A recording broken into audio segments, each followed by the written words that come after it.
Hadi aç. Selo. O sana kışın çıkardık var röportajı görmüyor musun? Karda. Kur. Ben Fransız verdi Franki Nergiz verdi ki.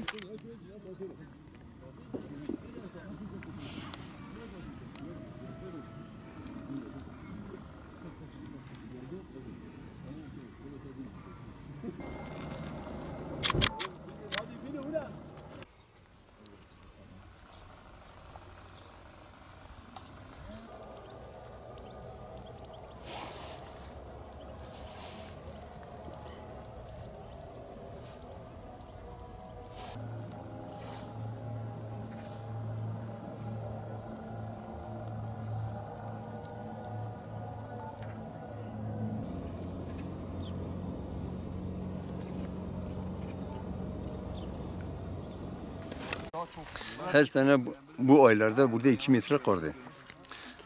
Bu sene ise mesela güzelliği görüyorsunuz. Çiçekleri, güzelliği. Ama bu sene kar yoktu. Erken açtı. Allah Teala bize verdiği güzellik. Mesela kar yoktu, tam kar azdı. Yağdı, katı kardan çıktı. Gazeteciler gelip çekiyor güzellik. Kış mevsimini yaşamadık. Bahar mevsimi erken geldi bizim için. İşte Kardelenler normalde Mart ayının sonunda açar. Nisan ayının ilk haftası ama şu anda Mart'ın ilk haftasının ilk günleri Kardelenler açmaya başladı. Baharımız çok erken geldi bu sene. Biz de fotoğraf çekiyoruz Kardelenleri. Bu tür fotoğrafları arşivimizde bulunduruyoruz.